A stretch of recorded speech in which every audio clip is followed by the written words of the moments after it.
I am really passionate about this topic. Let me tell you, I told Yeah, a I'm couple aware. people I told a couple people that we were recording on this topic, and I got some unsolicited feedback from people. Wow. Like Wow, we love it.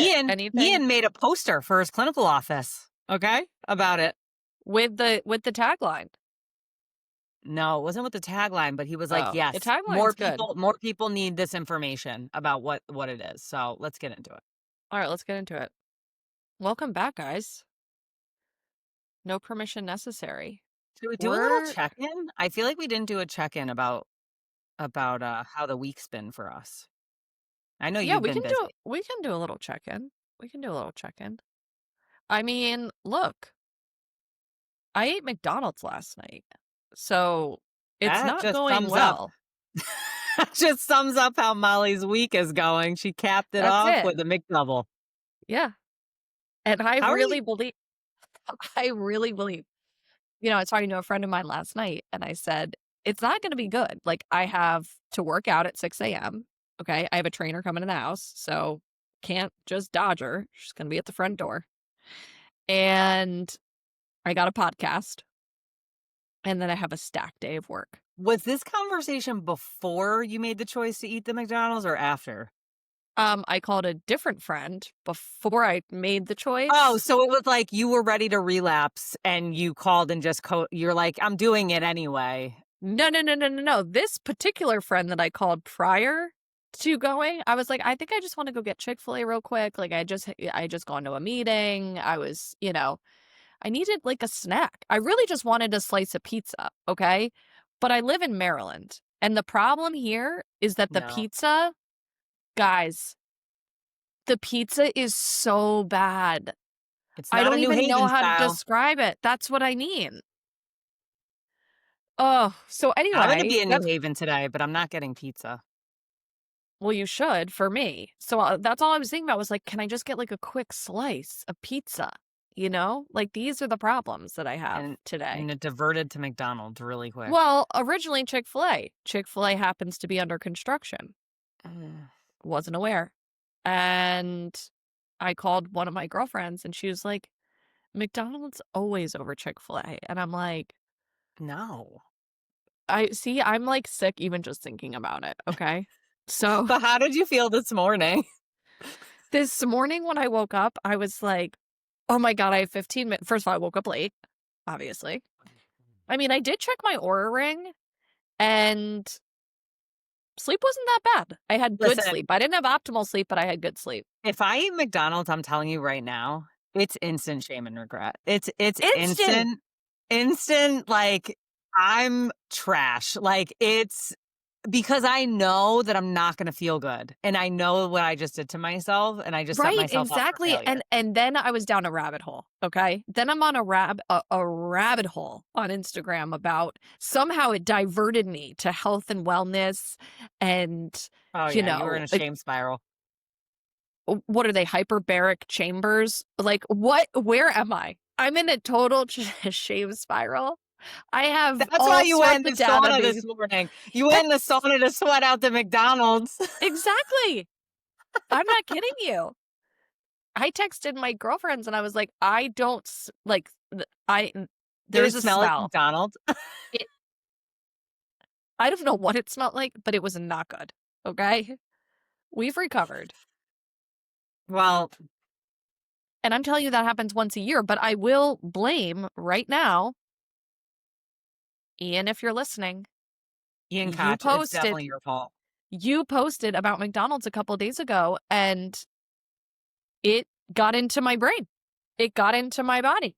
I mean, I'm texting Alyssa last night telling her what's happening. And she's like, I've been also thinking about McDonald's for a few days. I saw that video and wanted to vomit, okay? So it did not inspire me in that same way. However, I will say I did eat Chick-fil-A this week. It was delicious. No shame or regret from Chick-fil-A. I don't know what it is. I don't know if they cook do they cook with peanut oil or that's Five Guys? I don't know. I None of don't the know, but oil's I really don't feel to none be of the honest. seed oils isn't good, but I just didn't feel I also it was after a 3-hour doctor appointment with the kids, so, like, I was starving. So I feel like Yeah, and your nervous system was like, "Give me something that I could just, like, I don't soothe know. It was myself fine. with." It was fine. I just have had my week. I recognize today, just giving myself some grace. I owner of essentially 4 businesses at this point, okay?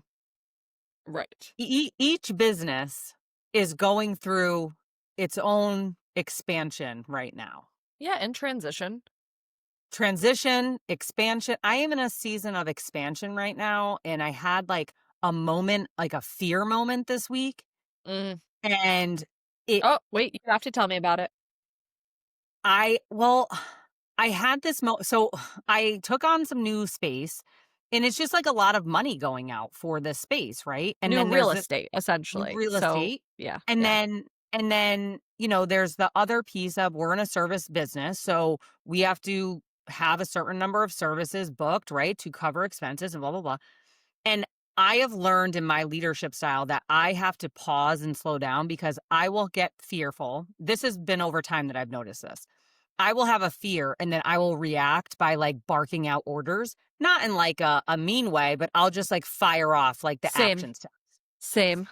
I fire off the action steps to my team. And then the response is like, whoa, whoa, whoa. Like, because maybe we just had a whole different conversation yesterday. I was calm, cool, Mhm. collected. Now today it's like, nope, we're switching gears. We're doing XYZ. Totally unhinged. Orients the team, right? Yep, It makes yep. them kind of like, did I do something wrong? Like the reaction's just not it's not good. It's not where I want to lead from. I don't want to lead from fear. So I had this moment, set off some emails, and then afterwards I texted them and I was like, my leadership team, and I was like, listen, guys, I had a moment. I'm going to own it. I had a moment and I'm over that. Like it's a fear of this. And I stated the fear. And that to me is like leading from vulnerability, which, is a whole episode that we can talk about. But it was honestly a big growth moment for me because it's more comfortable for me to just not live in fear necessarily, but just like get the action out and then like in my mind, it's taken care of. So I don't have to be afraid anymore, I think is what happens. But Listen, I needed to be more clear about like, listen, this is why this is important, these steps that we need to take, and also like because I don't always share the ownership piece. Like I do a little bit more now, but like I take on 100% of the responsibility, right, as a sole owner. And so I don't always like put that on them because it's not theirs to own. However, in this case, they are aware of what mhm. this is costing. They are aware and in a different way now than maybe when we've expanded in the past. So I don't know, it was good. But the bottom line is I had to give myself grace, like, listen, there's a lot going on and you're actually holding it together. And also Mercury's in retrograde and we just need to get through. It's over August 11th. We're gonna survive. Oh, Lord, 10 more days. Well, I will tell you that I have a similar story. I was starting at a new organization in leadership, and I walked into a management meeting, and I was working with my husband, okay? And there was a bunch of people seated around the table, maybe like 8 to 10 mid-level managers. And I don't even remember the context of what I was amped about, right? But I was amped about something. And people who had worked for me for an extended period of time, like, know when I am what you just Fired up. described, calm, cool, collected, or fired up. I don't even have to open my mouth. And they're like, okay, Buckle up. we're just gonna brace ourselves for whatever is about to come down the pike. And but through this experience at this new company, I like went off on something, some sort of challenge I was having, or felt like somebody should be doing something differently. Typically, I'm like frustrated with another department, whatever the case may be.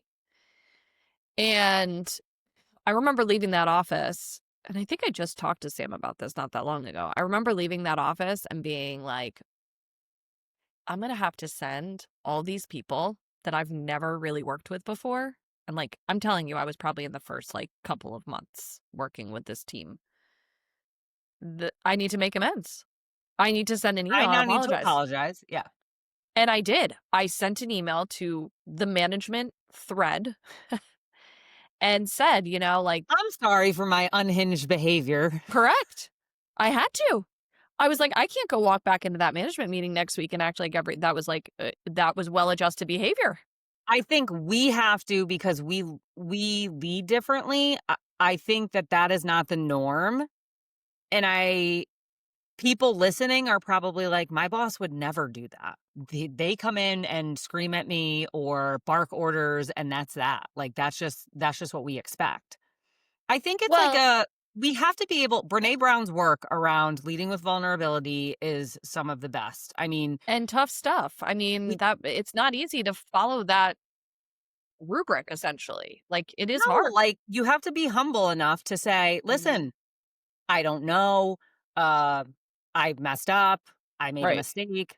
Right. But if you don't do that, your team is not going to be vulnerable enough to say, "Ooh, I messed up on that. I missed the deadline," or I didn't do what I was supposed to do." Well, I also think what ended up shifting for me too was that I created rapport with some of the management team at that time and then onward to the next venture and those that worked for me to open up the dialogue if you feel like I, you Call me know, out.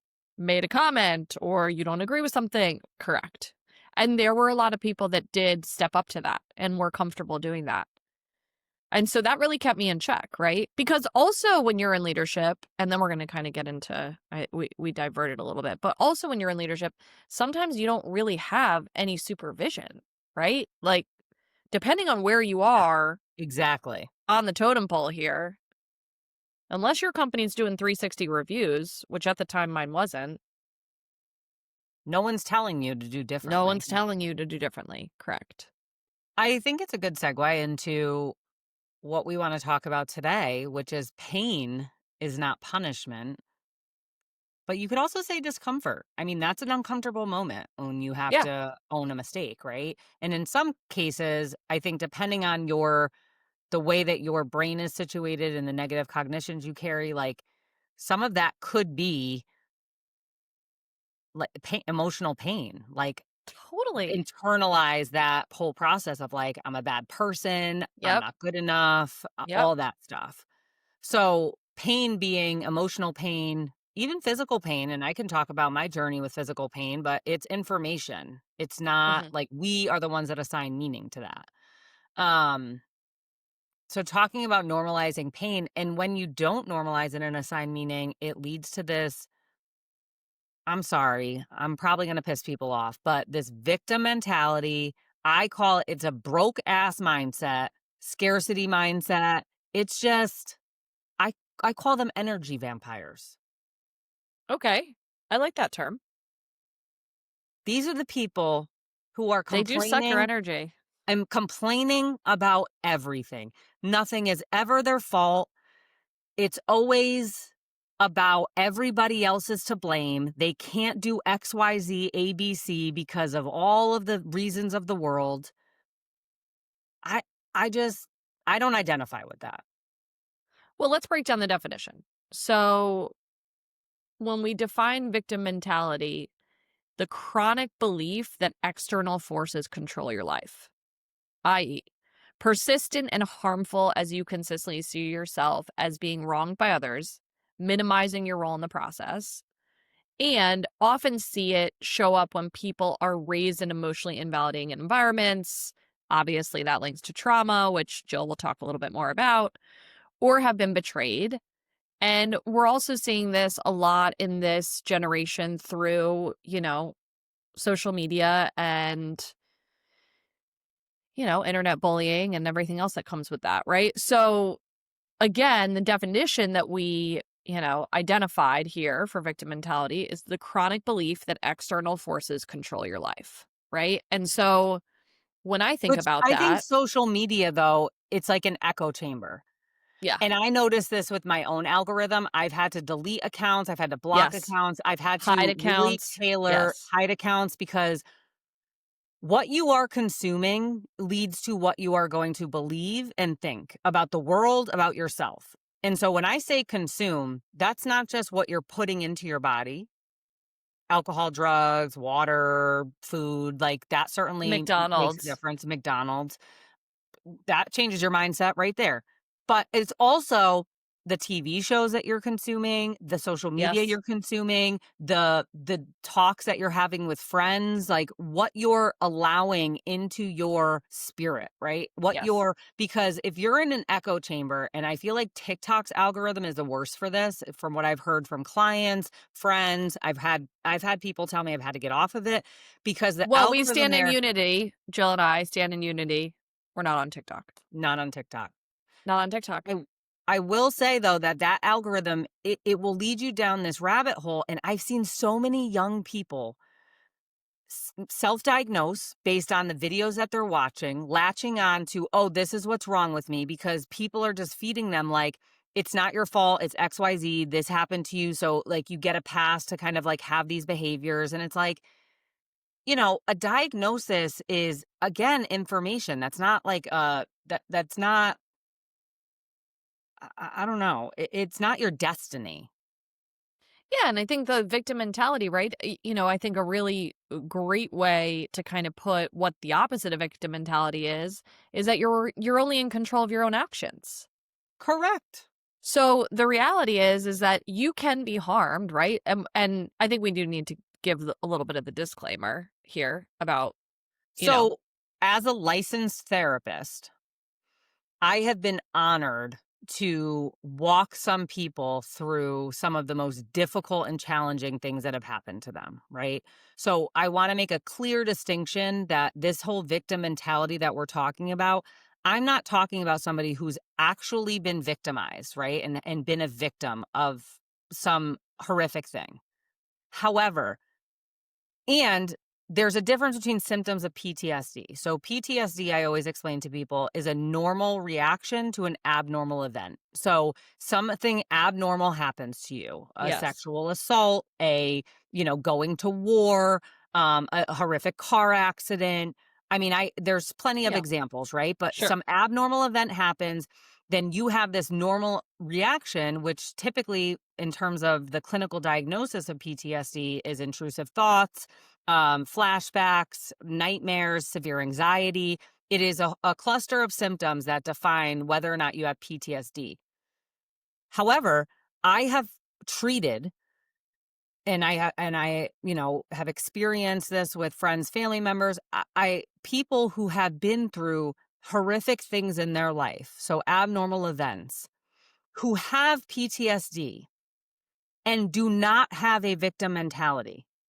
They Right. they do not adhere to, "I have no control." It's just they Yeah. have some of these symptoms that Mhm. manifest as this, but they just being in therapy alone is taking Mhm. control back, right? It's taking control back of, like, "How do I fix this? What do I have to do to get past this?" So, I just wanna make that distinction because I I think that there is a difference between having something done to you or going through really hard things and carrying this victim mentality. There is recovery and healing past something bad happening to you. And I also think normalizing this, every person, there are two things that are 1000% going to happen to you in this lifetime.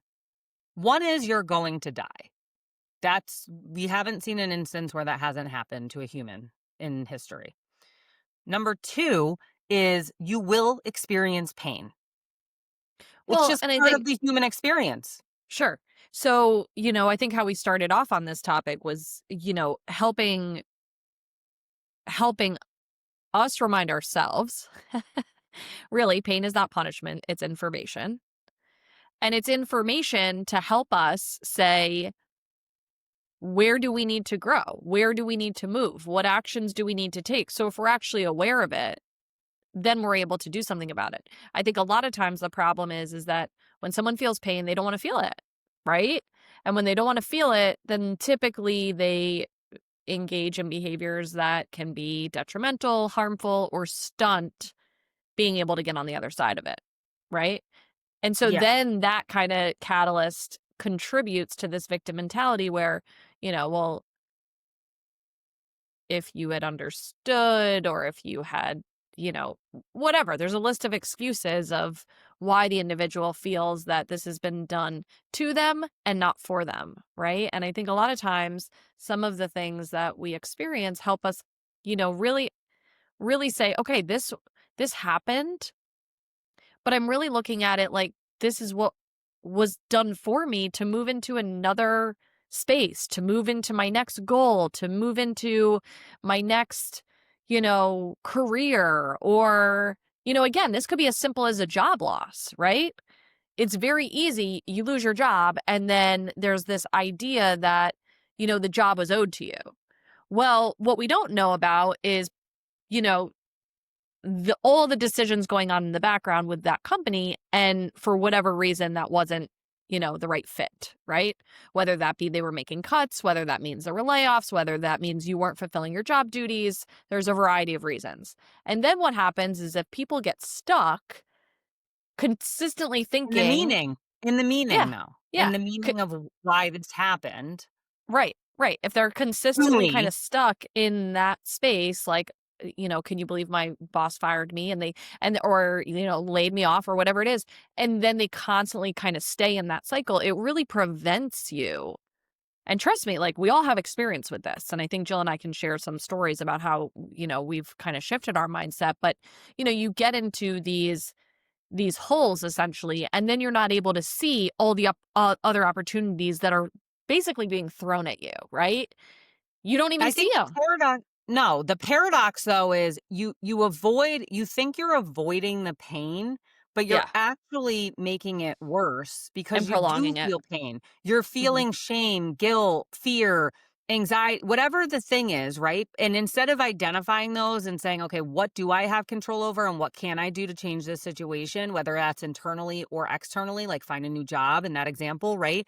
But people there's this paradox of like, well, I'm going to avoid this and shift the blame and poor me and have this broke ass mindset, or a- and I'm still stuck and not fulfilling where I want to be. So like Yes. it's just like it's expanding the pain. It's not making it worse. And Yes. I think that it's one of those things that I thought about this in terms of like victim mentality and when I've been in that space. Mhm. I will say that drug addicts and alcoholics, I think getting into that, you are in a victim mentality, right? And I can say, I will speak for myself. When I look at how that shows up, it shows up as blaming other people or circumstances or institutions, the government, the school, my work, all those things, helplessness, Yep. avoidance of responsibility, Yep. repeated self sabotage, Mhm. feeling powerless, seeking pity or validation from others. I'm going to seek out those people that are going to co-sign why this is such a terrible thing and why they can understand why I can't get out of this situation. Look at the situation. It's not my fault I'm here. Being hyper vigilant, being defensive when anybody has anything to say in terms of feedback of a suggestion to get out of it, and continuing to rehash the situations that reinforce this belief that you are a victim. Right.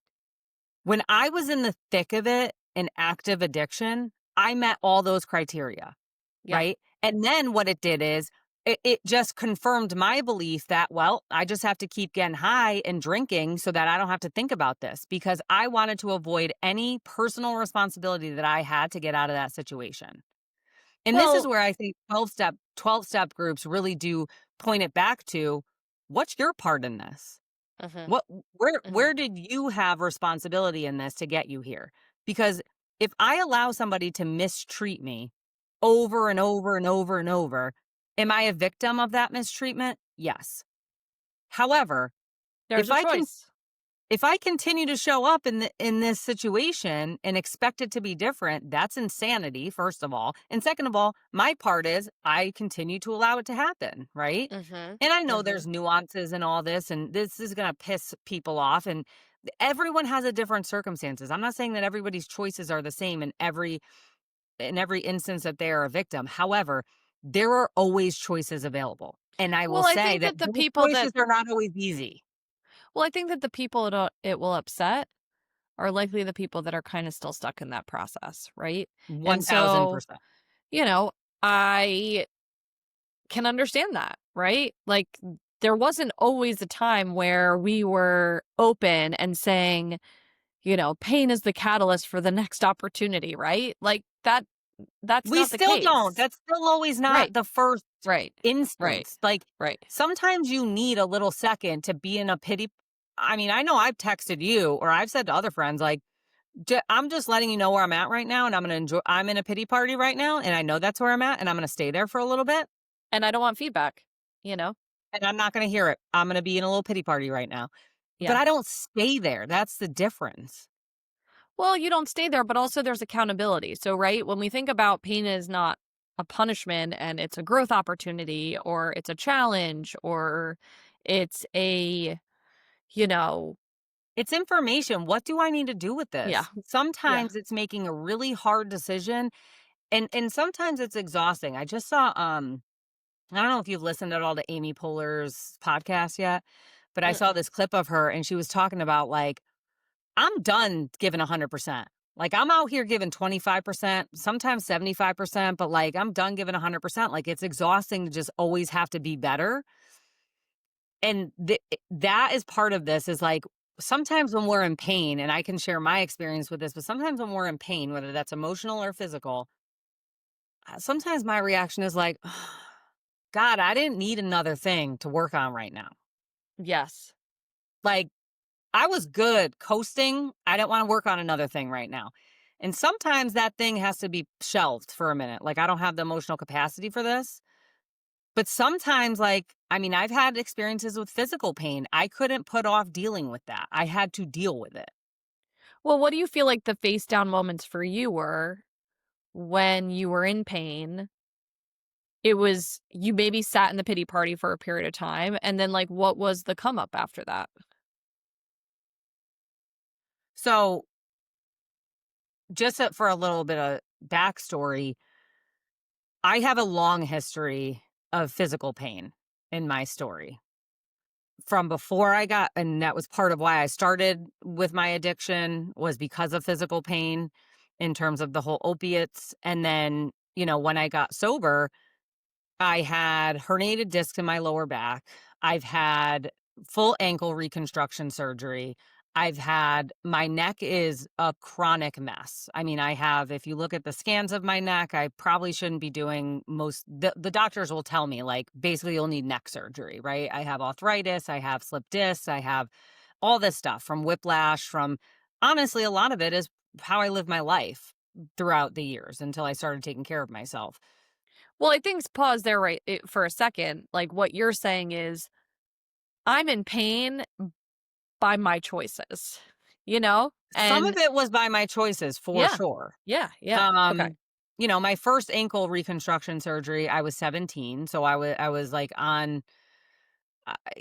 was on limited time with my ankle before it was gonna, like, give out again, essentially, and now I have metal in there and it's good, but, like, I remember the ankle thing. It was like I kinda moved into acceptance really quickly because I knew when I trashed my ankle. I remember looking at my husband and being like, "I'm gonna need surgery." He's like, "Oh, well, let's try to stay positive. Maybe it's just." No, this is done. We are done here. We are getting surgery. Like, that's where this ends, and I was correct. It was the ankle just gave out. It's decided it wasn't gonna work anymore, and I can remember sitting there in pain afterwards. I mean, I got super depressed. Mhm. And I think that experience, it wasn't necessarily a victim mentality of, like, why is this happening to me, because I knew that this was going to happen at some point. I was going to need this ankle corrected. But I mean, I remember being in my cast, in my boot. I would be there doing arm workouts. I Yeah. tried to do everything I could do within my power, which was very limited. And I think listening to that pain of, like, and I kind of just accepted this was God's way of, like, having me slow down a little bit, Yeah. and really recognizing how uncomfortable I was in that rest. Mhm. And that's what I think transformed my ability to slow down and to rest, and how important that is, because I was used to just going, going, going, and ignoring maybe some of the Mhm. things that I needed to be listening to internally. But when you're going, going, going, you can't do that. Yeah, absolutely. Well, I And think that that's when the yeah. neck thing happened, that I remember being like, "Nope." I wouldn't even allow myself to go there. One, because I was scared to go back into that, like, depressed mindset because that's not, like, normally how I am, and I was like, "That was too scary." I didn't even realize I was depressed until I wasn't anymore, which I think is something that people can identify with. Like, you don't Yeah, and realize that how bad it fear. was until you're out of it, and I was like, "There's no way I'm going back there." And I remember Yes. a couple people reflecting back to me. I mean, when I tell you I was in level 10 pain with my neck, I could not lift my arm past right here. My husband had to help me get dressed in the morning. I could not lift my arm because my neck was so messed up, and I was going to all these really painful, like, PT appointments and all this stuff to try to, like, move it and get it better, and I would cry. I mean, it was so pain, and when your neck hurts, like, you can't think clearly, like, And it your was whole just body, yeah, your whole body hurts. I mean, the it's whole it thing was just like yeah. but I Yeah. remember thinking, "I am going to do whatever it takes to not be in this pain," and I followed through with that, and when I tell you that that was not an easy season, I mean, that was a year and a half of doctors, hospital visits, panic attacks. I mean, I've never had a panic attack in my life, and I was in denial that I was having a panic attack for a year and a half, just so everyone is clear. As a licensed therapist, I was very convinced that this was not anxiety. Yeah, and that It you had was. some medical I thought condition. something was wrong with my heart. Yes. Um, but I think that's why it's so hard for me to really understand people with a victim mentality because it's like, and I think you can identify with this. I've walked through so many hard fucking things, Yeah. really hard fucking things. And not only have I survived them, but I've thrived after them, and I don't let any of that be an excuse of why I can't show up as somebody today with control over my life and my behavior and my actions. Well, I think that that kind of goes back to an earlier episode when we talked about the risk, right? There's a lot of people that are ambivalent to take the risk. And so part of when you're in the pain and you're in the face down moment is in order to not slip into that victim mentality, you have to take risk. The next step you take is a risk. So after you had the physical pain, the surgery, the challenges around that, you had to say, I'm going to step back into the gym, right? That was probably scary, I would assume. You needed to step back into your day-to-day life. You needed to build up your stamina. You needed to be there for your kids, right? All of these things started to shift. And the longer that you kind of moved out of the physical pain, you had more data that the pain was actually not a punishment and it was an opportunity. Because I'll be here to remind Yeah. you that after that whole season, that year and a half, you on the you coming out of that, I mean, you did so many things. I mean, in my mind, you're an Olympic athlete, okay? In my mind, you're an Olympic athlete. I see your Instagram and I'm like, I am going to do one sit up now, okay? And Jill has basically run a marathon. So I've your never run a marathon. athletic your athletic capability, your ability to build a business, multiple businesses, scaling, you know, evolution in your marriage, evolution with your children, right? Like all these things. And so, I think I kind of compare it to my time when I was given the news that the company that I had been building for 5 years was going to sell, right? We were going through it at the same time. To be clear, Whoa. we were just trading War fears, stories. insecurities. We're like, we're just trudging along here. I like how you're out of breath when you're saying that because that's really what it felt like. And when It I was just like said, that another thing. yeah, and I have like, goosebumps really, like even talking about it because, and if you're not in tune with like goosebumps don't just happen because they happen. Like there's a reason your body's like, telling you something. That's just a little kind of side note, at least for me. And so when I just said that about, that hard time, my body's like, oh yeah, that was painful, right? Like I could feel it, remembering what that challenge looked like. And really, there was a lot of blame. There was a lot of blame. There was a lot of me avoiding hard conversations. There was a lot of me feeling powerless over, the outcome. There was a lot of me trying to exert my power to make it less painful. I mean, I tried it all, right? And so I did stay in those. I still kept going, but it didn't mean that it was pretty, right? It didn't mean that parts of me were really struggling, you know? Well, Lots that's of one piece of tears. it, though. You have to have somebody that you're gonna say the thing to, and they're gonna reflect back, "Okay, I hear you. Now what are you gonna do about it? Now Yeah, I know, but what do you" sometimes when people would say that to me, I wanted to be like, "Go fuck yourself."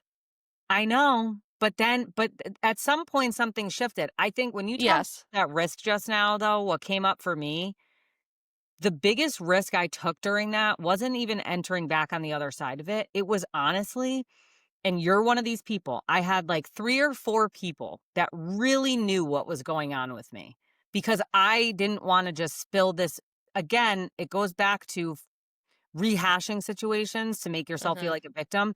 You need to have these people in your life that you know are safe to go to, that are gonna hold space for you and hold you accountable to what you need to do to get better. Yeah. And those things are sometimes hard and uncomfortable, and the things that people say that you're gonna wanna be like, "Fuck you." Mhm. But those 3 or 4 people, the riskiest thing and the most vulnerable thing I had to do is day after day, sometimes multiple times a day, me just vomiting all of the stuff onto those people of Yeah. like, "Today sucks. I'm in so much pain. I'm sitting here crying. I don't know how I'm even gonna get up to feed the kids dinner. Like, I can barely function." Like, and having to tell people, like, I'm not okay over and over and over again for a year and a half, like, and I think what happens with some people is they isolate themselves where they're like, "Well, they don't wanna hear it again. They don't wanna hear that I'm still going through this. They don't wanna hear," and it's like, I had to get that out or else I was gonna internalize it and start feeling really bad for myself. Well, and you would say that you would say there would be a disclaimer. "I know you're sick of hearing me talk about this," and then you would go on. But it's true, I like, had to. and in but I think too that if you're in a place where you have stability and you feel grounded, obviously this kinda goes back into, the episode with Nikki Spolstra, if you're being of service, that might be my role in the friendship at that point in time, right? Is to just be of service and to be able to listen and not to problem solve. Listen, that's hard for me. And there's a lot of people in my life that know that because I'm really quick to give you solution. And a lot of times individuals don't necessarily want a solution. So again, I think it's a balancing act. I It's think not in a that time in my life, no one had a solution for me. They were like, "Girl, you're going through it." Like, yeah, but the pain piece is like sometimes we just have to let the person be in pain. Right? We just need to acknowledge that they're in pain, and that's whether that's physical that's pain, emotional pain, honestly spiritual pain. the most helpful thing was like, "That sucks, but it sounds like you're doing everything you can to get out of it." Like, but Yeah. I think that has to be genuine. Like, it's the safe option to stay in that mentality and have the people like, "Oh yeah, that sounds really bad. That sounds like really bad." And okay, like just validating the experience, like validation in itself isn't enough. Mm, What is the action? What are we doing? There has to be an action on the other side of it. yeah. Yeah, but a lot of people feel paralyzed by that. It goes back to the risk. So when we think about, what actions can we take? It's pretty simple for me at least, right? I'll kind of take it pretty granular. For me, it's movement, right? I need to just move my body in some way to kind of That was you move this week. through. Yeah, just I feeling stuck, feeling overwhelmed, feeling like I'm stuck in a pain point, right? Whatever it is, there's a million things that go on in life on any given day, right? And that's like our own nuclear lives. Then you look out into the world and you're like, okay, I'll go back to my life. And I think that's also something that we learned early on. There's this kind of old saying that we grew up in recovery hearing, which is everyone puts their problems in the middle of the table. You're going to be quick to take yours back, right? 1000%. So when we're feeling like we're in that pain point, sometimes I need to it's not that I need to compare, but I need to remind myself that I don't really want anyone else's problems either, right? So Mhm. everyone has them. And it's up to me to really take the action to move through that pain. And sometimes that means, yes, physical movement. Sometimes that means looking for a new opportunity. Sometimes that means really getting the lesson out of the pain point, right? Like, I mean, that was a big one for me while we started to move towards the acquisition of the center that I was running.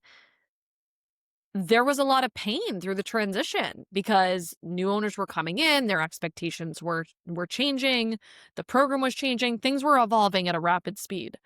And I remember walking away from that experience and saying, I could have bucked back, I could have made excuses, I could have really dug my heels in.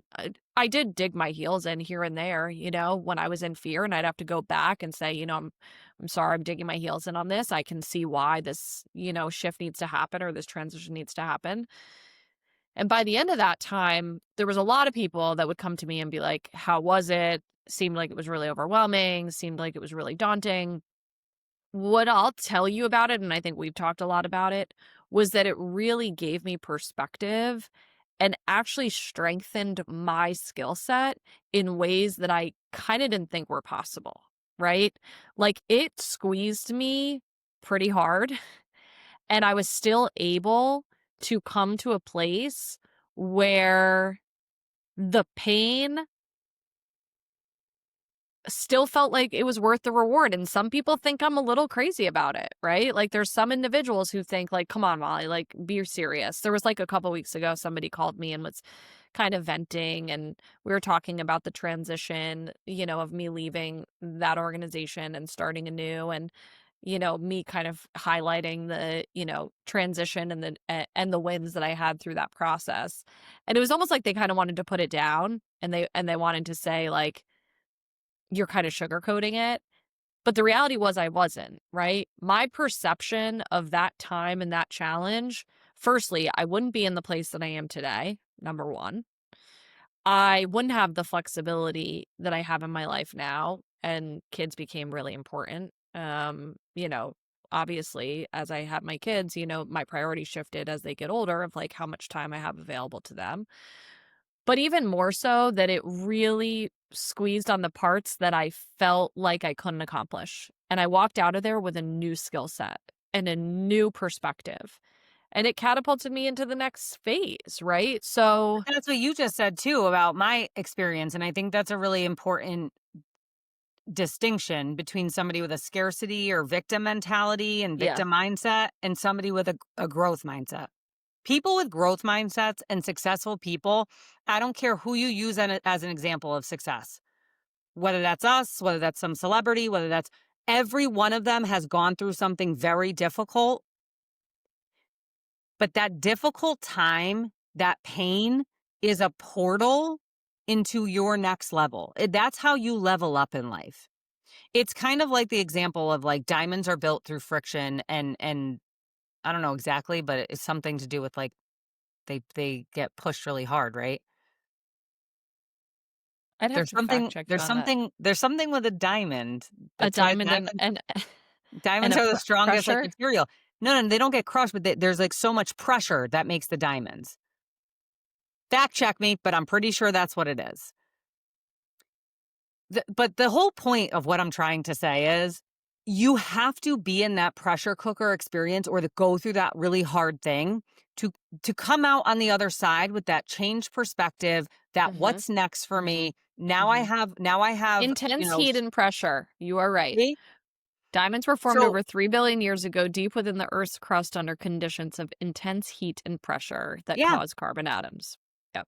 So when those things happen, Mhm. I almost get excited now. Like, I had to remind myself this week, having this really tough week, all this expansion, all these things. I'm in that pressure cooker now. It's like, dude, I can't even imagine what's next for me.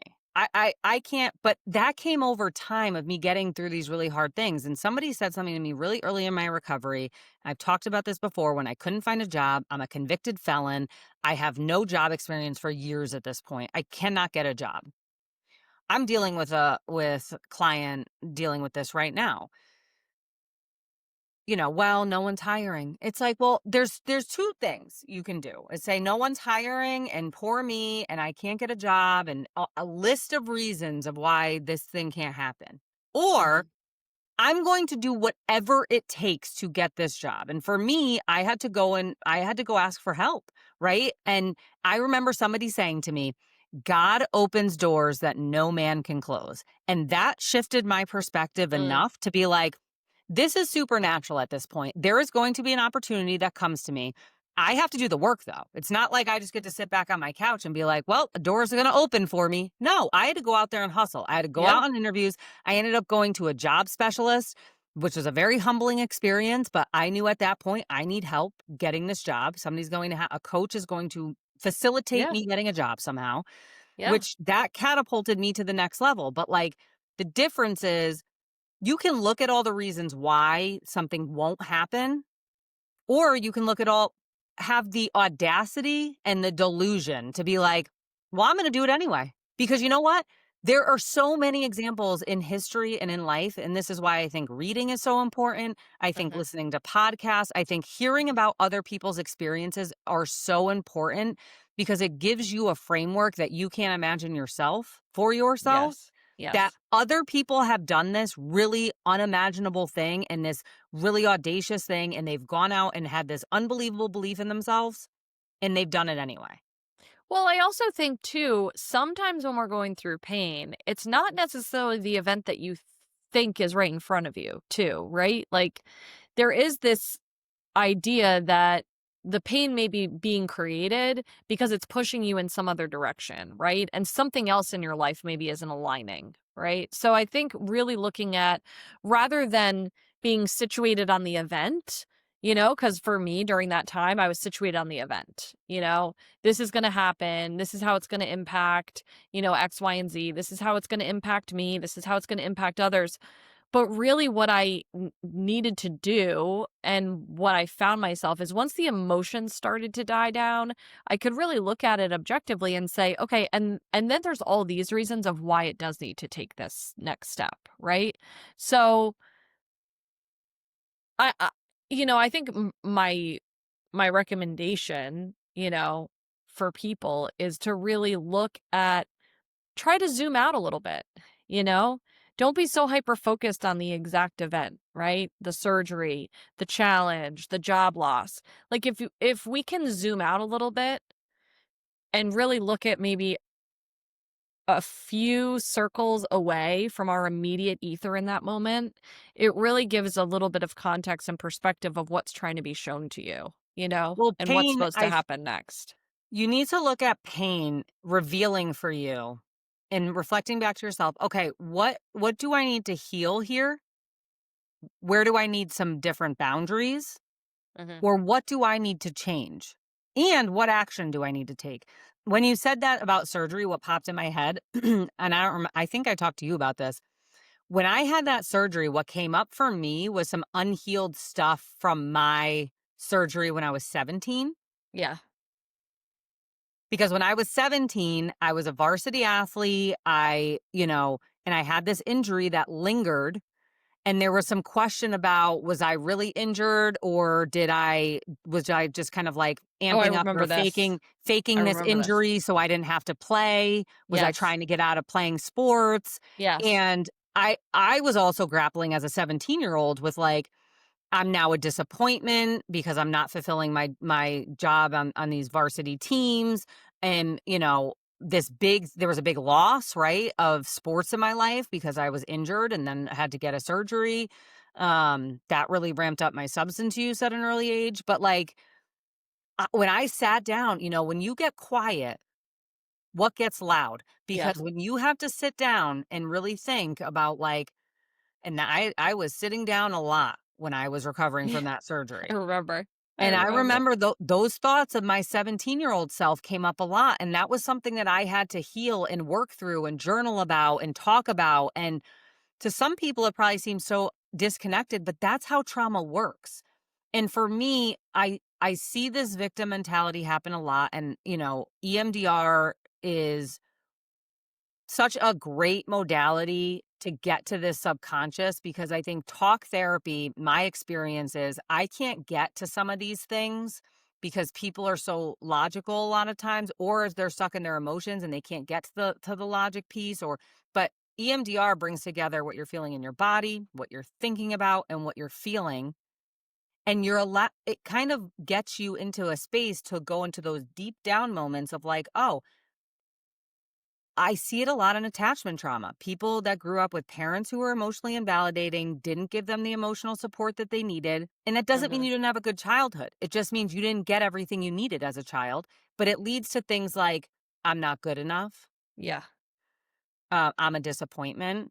Mhm. All these underlying negative beliefs about yourself that you don't even know you have, and they are driving your behavior throughout life. Yeah, and driving the victim mentality, but I think that there's subtle shifts, you know? A lot of what we kind of outlined is the language shifts, right? Rather than talking about Yes. you, talk about I.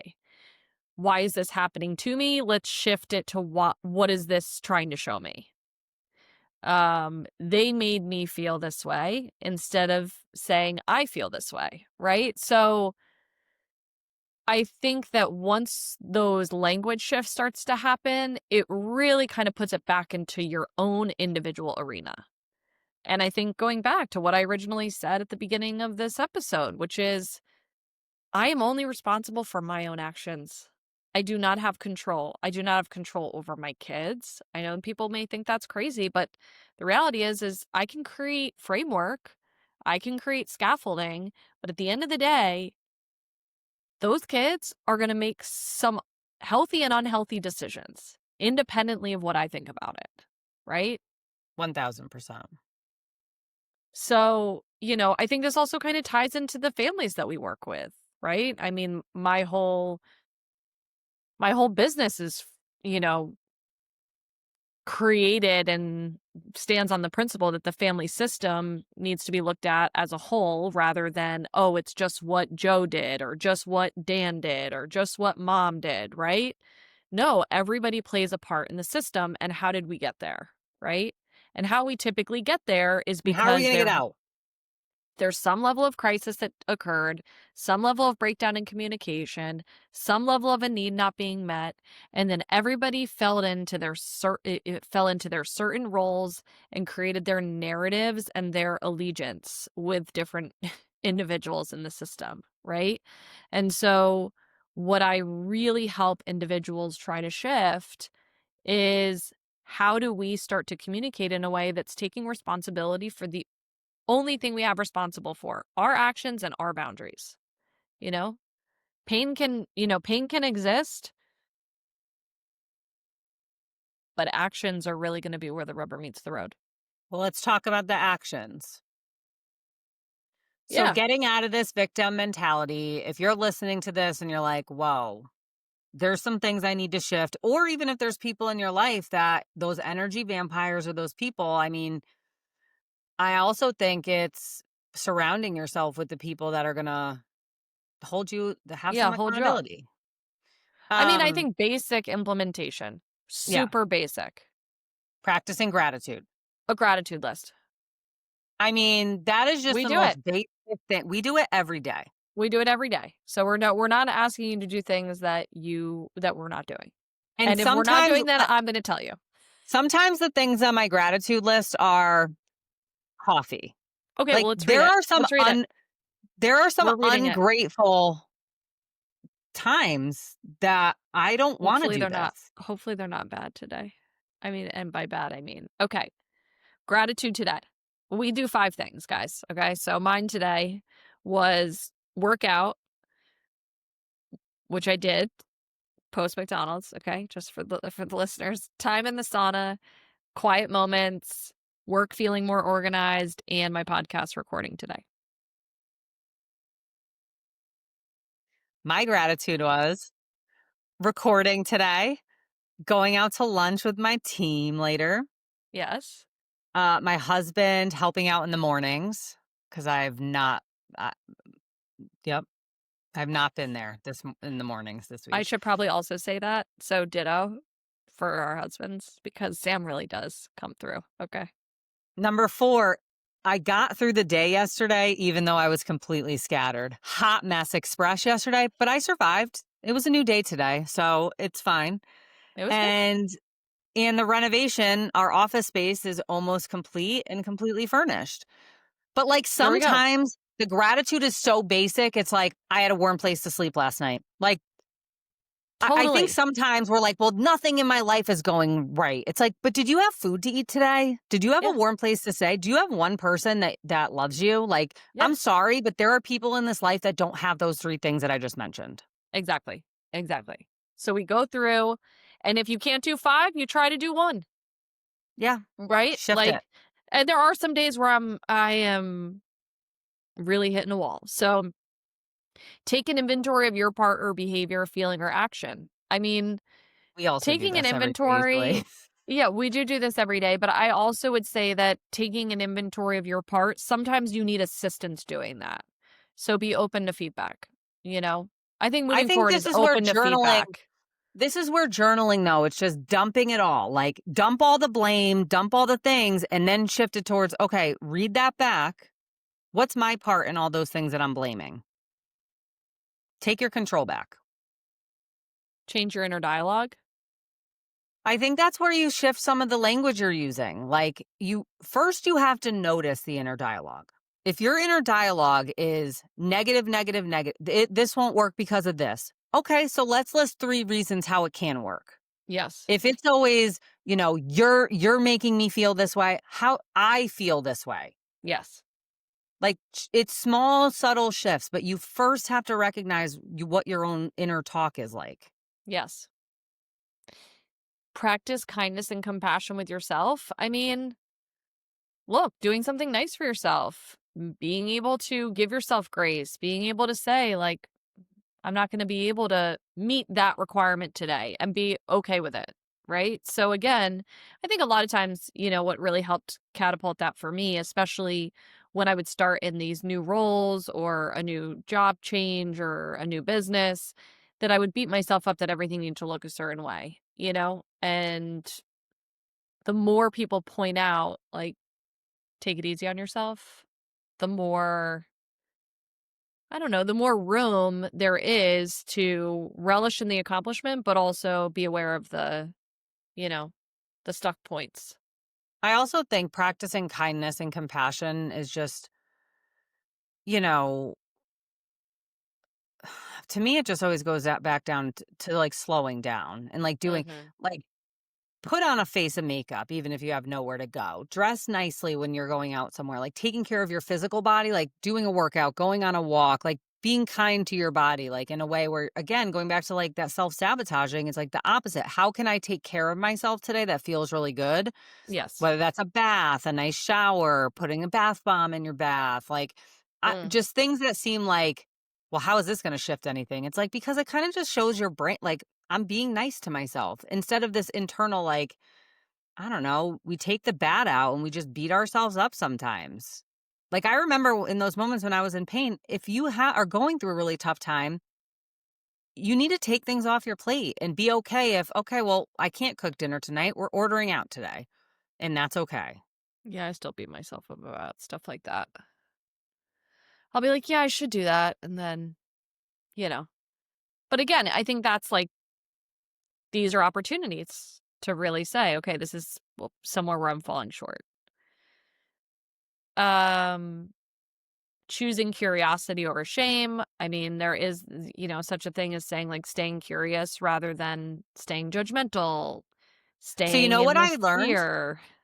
You know what I learned though is the same part of your brain that creates and experiences anxiety is also the same part of your brain that experiences curiosity.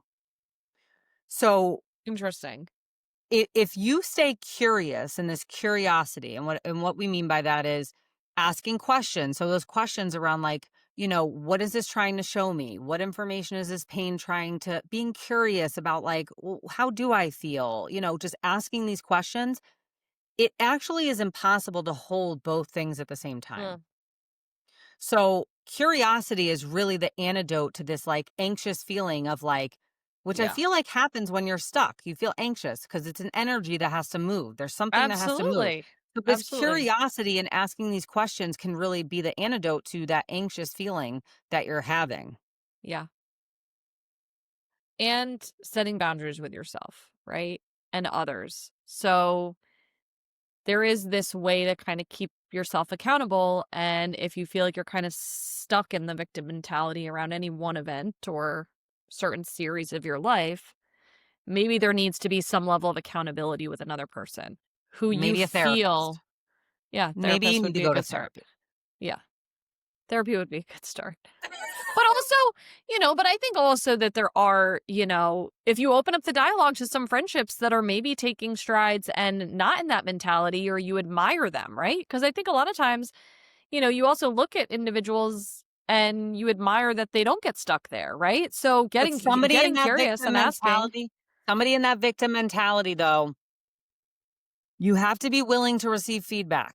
If yes, you're going to ask to be accountable and you also, because somebody who's in that victim mentality will get very defensive around anything that presses up against that narrative that they are tightly holding on to. yes, and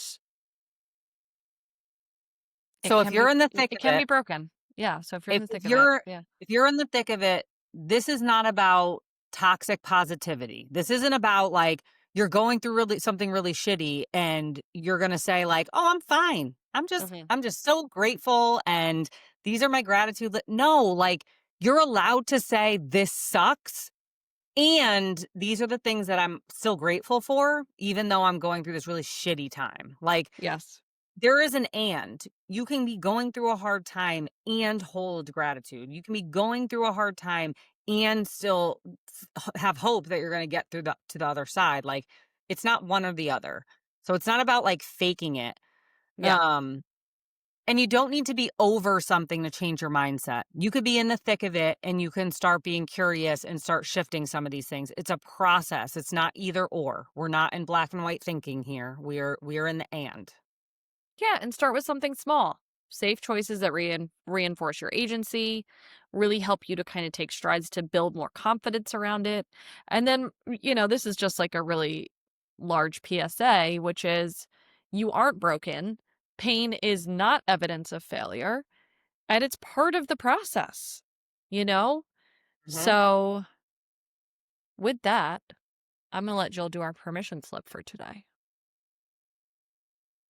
The permission slip today I hope you use the one that I think you're going to use.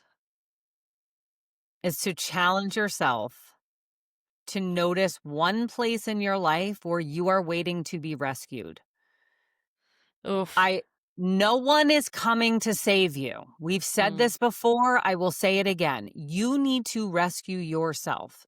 And so I really am going to invite you and give you permission to be curious around those things, asking yourself what it looks like if I choose myself and I choose to rescue myself in this situation. mm. Pain is not punishment, it's a portal to your next level. So if you're in the thick of it right now and you're feeling some pain points, things are going to get really awesome on the other side if you make some of the right choices. But you have to alchemize that pain into something else. Yeah. That's my permission slip. Excellent permission slip. Pain is not punishment, flipping the script on victim mentality. Thanks for listening.